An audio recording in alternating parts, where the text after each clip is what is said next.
नमस्कार। आज हम लोग तिथि के बारे में जानेंगे। हम लोग जानते हैं कि तिथियां 15 होती है।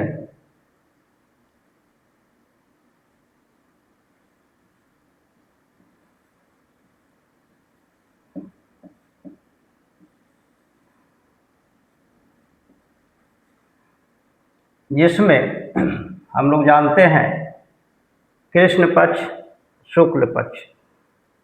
हम लोग प्रतिपदा, एकम, दूज, तीज, चतुर्दशी, पंचमी, षष्ठी, सप्तमी, अष्टमी, नवमी, दसवीं, एकादशी, द्वादशी, त्रयोदशी, चतुर्दशी और अमावस्या और पूर्णिमा को जानते हैं। इन 15 तिथियों को शास्त्रों के अनुसार 5 भागों में बांटा गया है, जिसे हम लोग पहला नंदा तिथि के बारे में जानते हैं।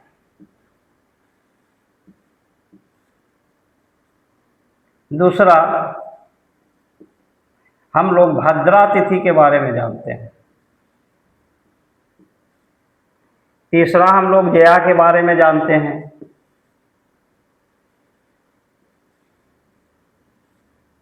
चौथा हम लोग रिक्ता के बारे में जानते हैं।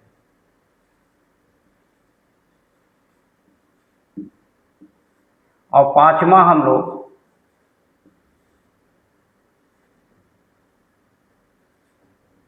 पूर्णा के बारे में जानते हैं। तो ये 5 जो है तिथियों को, इन 15 तिथियों को डिवाइड कर करके 3-3 तिथि को एक में रखा गया है। जैसे नंदा में 3 हम लोग कहते हैं, प्रतिपदा, षष्ठी, एकादशी। भद्रा में दूज, सप्तमी, द्वादशी। जया में तृतीय, अष्टमी और त्रयोदशी। रिक्ता में चतुर्थी, नवमी और चतुर्दशी। और पूर्णा में जो है पंचमी, दसवीं और पूर्णिमा। इस प्रकार से हमें पाँचों में जो है 3-3 तिथियों को बांट दिया गया है। उन तिथियों में कौन सा कार्य करने में हमें फल की प्राप्ति होती है, सर्वश्रेष्ठ माना जाते हैं। इस प्रकार से अगर हम लोग जब तिथियों को और तिथियों के बारे में जान जाते हैं तो हमें कोई भी कार्य करने में असुविधा नहीं प्राप्त होते हैं। तो सबसे पहले हम लोग तो नंदा में जानते हैं। तो इसमें पहला जो है प्रतिपदा, जिसे हम लोग एकम के भी नाम से जानते हैं। दूसरा हो गया षष्ठी। तीसरा हो गए एकादशी।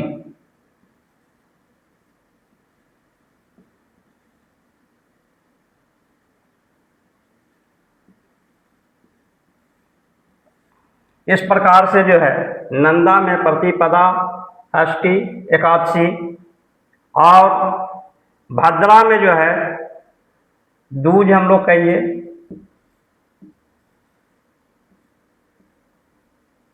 सप्तमी,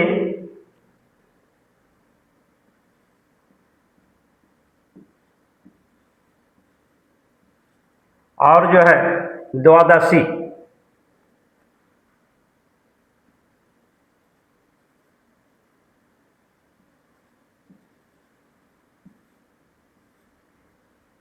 दूज, सप्तमी और द्वादशी, ये जो है भद्रा में इन तिथियों को रखा गया है। जया में तृतीय,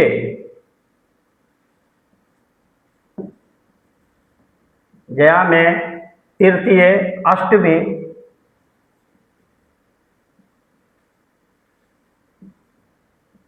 तृतीय, अष्टमी और जो है त्रयोदशी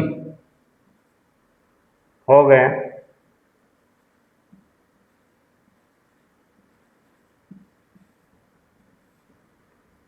जया में तृतीय, अष्टमी और त्रयोदशी को रखा गया है। रिक्ता में चतुर्थी,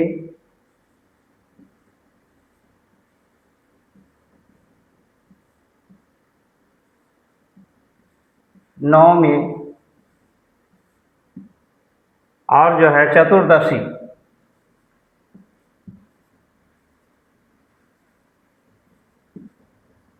ये 3 गो के रखा गया है। पूर्णिमा में पूर्णा में पंचमी,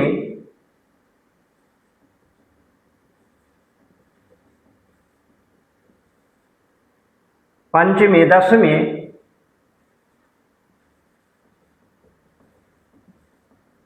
और जो है पूर्णिया।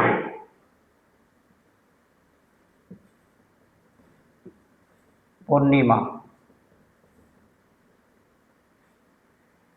इस प्रकार से जो है पांचों तिथियों में डिवाइड कर दिया गया है।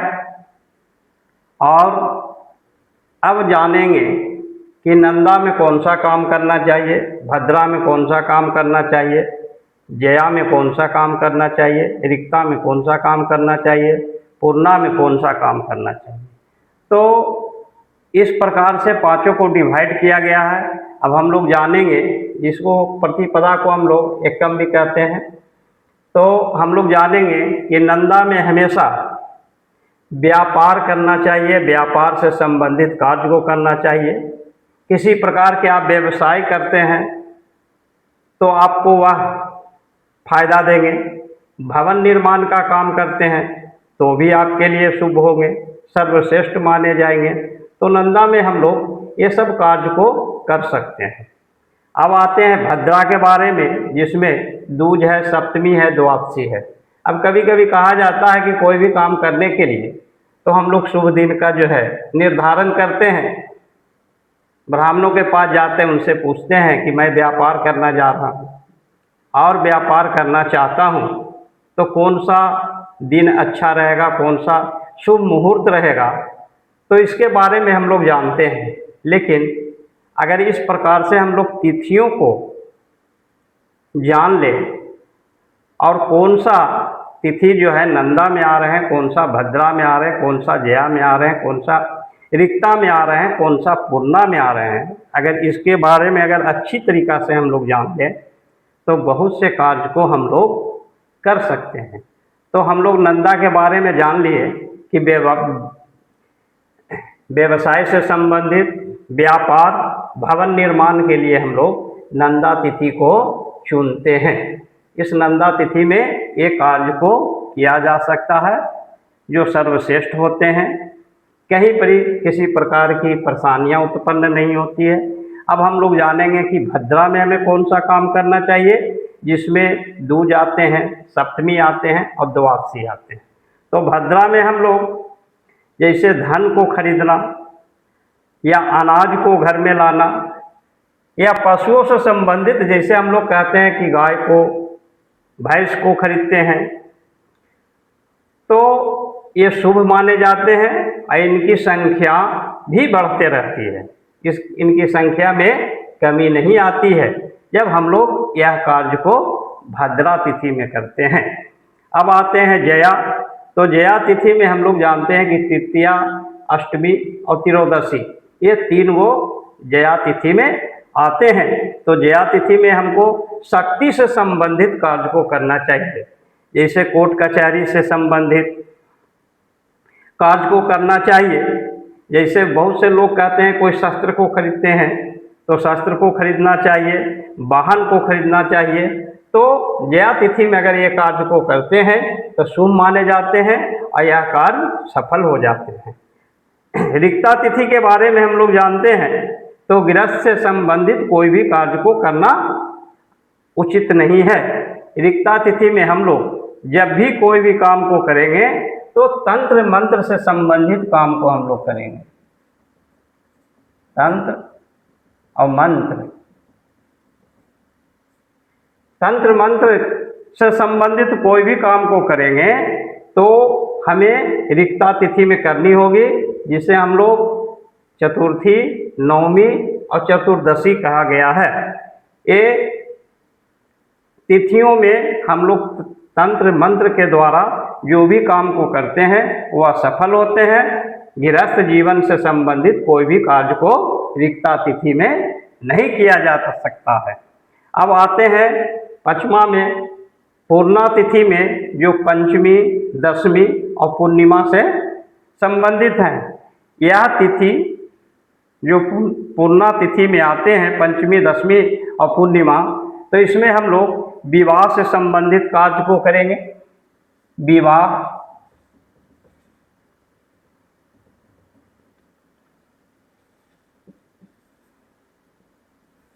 और जो है भोज से संबंधित कार्य को करेंगे। तो यह क्रिया कार्य रहित होते हैं और इसके अतिरिक्त और भी कोई कार्य को नहीं किया जा सकता है। विवाह से संबंधित शुभ माने जाते हैं, भोज से संबंधित शुभ माने जाते हैं। तो आज हम लोग तिथियों के बारे में जाने कि तिथियों को 5 भागों में बांटा गया है, जो शास्त्रों के अनुसार कहा जाता है, जिसे नंदा, भद्रा, जया, रिक्ता और पूर्णा। तो नंदा में प्रतिपदा, षष्ठी, एकादशी आते हैं, भद्रा में दूज, सप्तमी, द्वादशी आते हैं, जया में तृतीया, अष्टमी और त्रयोदशी आते हैं, रिक्ता में चतुर्दशी, नवमी और चतुर्थी आते हैं, पूर्णा में पंचमी, दशमी और पूर्णिमा आते हैं।